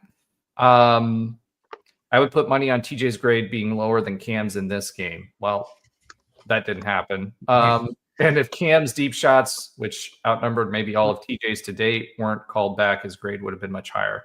Yes, he would have had a few more shots on there, and his grade would have been a little bit higher, but it wouldn't have been that big of a deal. We responded, good to hear from you again. Their defense was set up to keep us in front of them, especially in the second half. Cam missed a lot of receivers and wheel routes that were open, which TJ has been hitting. You know, so I think, and it showed this week that he's fully capable. And she also said Cam has a much better deep ball, better escapability, and faster than TJ. Faster, yes. Deep ball, no, in my opinion. And I'm open to hearing you guys say that. What do you guys think? Who has the better deep ball? Man, they're both pretty good, but I think TJ is starting to get it in positions where most people can throw it. But again, we have to check out the defenses, right? Where we see that against UNC, we see that against West Virginia, who has pretty beaten up squad, but he was throwing it all over the field, on Saturday. So equally against bad competition? I don't know, because we didn't really see Cam against bad competition because he got beat up, round one. So I don't know if we can answer that question yet. Although I think it's TJ. Mark, I think, puts a nail in this coffin. Taven has 5 TD passes. Cam has none. The big thing with Cam, he has good mid-range passes, but his deep balls are all short. I don't think he has the arm strength, nor can he get the ball out as quickly as what Taven can. So I would argue for the long ball, which is what you were talking about, Madame Boutique, that I think that he, and I'd love to know what your actual name is. So, yes, but, Madame. Yeah. It's just Madame. It's fine. Yeah, maybe I'll just go with Madame. So when it comes to that, I do think that TJ has a more accurate and better long ball. Alan, what do you think? Yeah, I don't think there's any question that TJ has the I think TJ's a better overall quarterback, and we've played so much more fluidly under him, smoother to his point, 5 touchdowns versus 0. I think Cam is probably the overall better runner. I mean, as we saw with he absolutely is. Yeah, with 108 yards last week and made so many plays happen with his feet because the play broke down and there was nothing. The receivers were not getting open, but Taven Jackson just feels like the better overall quarterback. And yeah, I think the deep ball is better. It's not perfect. We've seen, some overthrows here and there, but Cam hasn't shown me much at all with his long ball. I know, to Josh's point, it's been a small sample. Like, he played a little bit of the first game, and then he played a little bit against Kansas, and then one full game. But there's no question this offense runs better under Taven Jackson, and his long ball is better. And he's still really good at creating, as you saw in those 4th down plays where he was kind of scrambling, and he made some tough throws. I think it was off 1 foot, that one of those touchdowns of Dahmer can. So yeah, I think it's Taven Jackson. Yeah, I would agree with that. I just think that, Cam just doesn't have the arm strength. I think he waits too long also to get the ball out, which closes some windows for him too. That's the other problem. And Taven has off and on done that throughout the season as well. Luke Bart, 920, West Virginia fan here. Should be a good game. Shout out to you, Luke. Thanks for commenting and viewing. Kevin W5D1S. Better take advantage. This is your best chance in the career of your school to beat West Virginia. And my response was, considering you guys left the Big East before we got there, sure, we've had a lot of volatility the past 2 years, but we will do what we always do long term. So yeah, I think we did. So shout out to Kevin for commenting in, and we took advantage. So Deborah, I'm sorry, Rajales, 3766. She gave us her score prediction. Econ Advisor, haven't seen him in a bit. Thank you for checking in. He said 7 horrible ref decisions or UCF wins. Homer refs let Knights receivers be mugged. And then last but not least, Tony 7913114. Thanks so much. He hit me up with some private comments. He's been a long time listener / viewer back to the Nightline days. Asked when if we were going to do another show, and we did, and he's still continuing to follow along and give us feedback. So shout out to him. New subs. We had several new subs this week. The only one that I can shout out, though, is Dustin Vandenberg, because you're the only one who allows me to see your name. The rest of you have it private, so I can't shout you out, but thank you.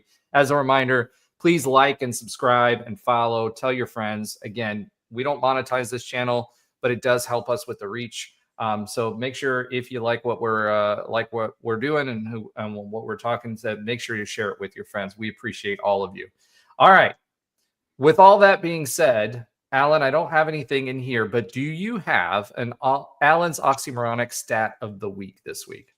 I do have an oxymoronic stat of the week. Nothing crazy, just kind of, is anytime I think you beat an opponent for the first time, it's noteworthy. You got like scorigamis for new scores, but you also got, the version of that where you beat a new opponent. So I thought this was interesting. Every year since 2017, outside the one, year that we didn't do this is 2022, we have beaten a new opponent. So this year we beat UNC for the first time. I mean, it's the only time we ever played them, but the first time we ever beat them, and we beat West Virginia. Thank you, Hurricanes. Thank you, Hurricanes. Last year we beat TCU in Arizona for the first time. 2023 we beat Oklahoma State for the first time. 21 was Boise in Florida. 2020 Georgia Tech. 2019 Stanford. 2018 Pitt, and 2017 Maryland and Auburn. So almost two new first time program victories, and this year we get another 2. So I thought that was kind of cool. That was cool. Yeah, that's that but it also goes to show you, I mean, we move conferences all the time, and we tried to get the power schools and all of that other stuff on our schedule when we were the AAC. And to Mark's point, and both new wins were power conference teams, and we got one more win versus the ACC than FSU does. So just putting that in there. Salt, throwing a little salt. Oh, man. All right, Josh, let's go ahead and swing it over to you and your sometimes funny fact of the week. Take it away, Josh. So as most UCF fans know, we've had an undefeated season and we had an offer. Did Baylor ever have one of each type of season? Baylor. I don't think they've had an undefeated season. I don't think they've had an undefeated season. Yeah, I'm gonna go with no. I mean, we're including post game, right? Because the year we beat them in the Fiesta Bowl, okay, yes, yeah, I don't think they've had an undefeated season. I'm gonna go with they haven't either. Yeah. And have they had an offer season? Yes or no? I'm gonna go with yes. I don't know, because they've been playing football a really long time, so I don't know my Baylor history that far back. So I'm gonna go with no as well.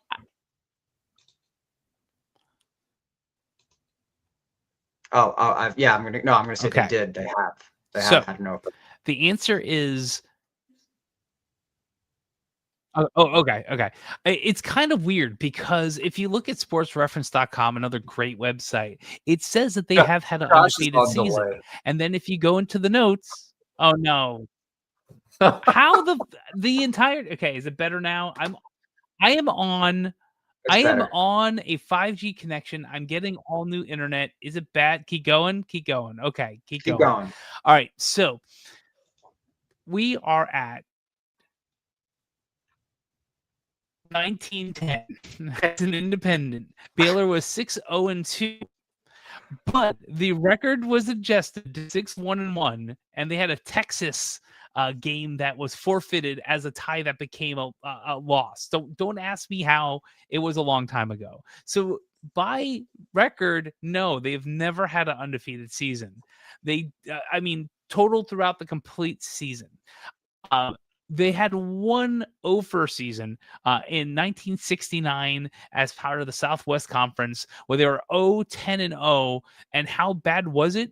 They had 9 total touchdowns for the entire season. Wow. 9. The running back had 4. Their QB had 3. And 2 wide receivers had 1 touchdown each. Wow. Yeah. Pretty bad. Yeah. Okay. Bad. Well, I don't know, Josh, I don't know if you want me to do the next segment for you, because you're about 3 seconds behind and you're robotic as heck. So I don't know if you want me to do the last segment. Normally it's you, but what do you think? No, I'm going to do it. I see you clear. Is it better now? Because I'm shut down everything. You're still a little bit on a delay. Okay, I'm going to let you roll with it. All right. Next on the list, we have a quick update on other UCF sports that Alan doesn't watch, Trey doesn't watch, and Andrew might not watch. So there you go. All right. So the UCF women's soccer team is now 9-2-4 with 6 straight non-losses, if you will, wins or ties on the season. They beat OSU like everyone has in Stillwater, but yeah, it's usually football. And they tied Houston at Houston 1-1. So the next one up is a big one. It's against the Fighting Joanna Gaines as number 10 Baylor comes into town on Thursday, October 23rd at 7 p.m. Also, right before the podcast next week on Monday, October 27th, is another home game at 1 p.m. versus BYU. Men's soccer is 5-5-2. We see the wins and the ties starting to roll up after beating Bradley 5-1 at home and pulling a draw versus JMU at James Madison University. The only game this week is a road game in the ATL as the Knights play Georgia State at 4 p.m. on Sunday, October 26th. UCF volleyball is 11-7 after losing to Arizona 1-3 at home. We have 2 games this week at Houston on October 22nd. That's Wednesday at 8 p.m. and at home versus the Flying Tortillas of Texas Tech on Saturday, October 25th at 1 p.m. Women's tennis, they finished the ITA Southeast Regionals with both the teams making it to the quarterfinal round and the singles doing as good as they could. Came up against some Georgia teams who are really, really good, and that's just the way the cookie crumbles. There's more tennis in November to come, which is interesting because now I'm on a live read, and and we're getting some updated information while in the live read. UCF volleyball is projected as 11th seed in the NCAA tournament, so that's good to have there as well. UCF cross country team closed out the regular season strong. They had 8 of 9 nights competing in their latest tournament, finishing in the top 100 with tons of personal records abound, including a top 10 finish. We have next up the Big 12 championship that's starting on Halloween in Lawrence, Kansas. The women's golf team plays in the Landfall Edition in Wilmington, North Carolina. That's coming up this Friday through Sunday.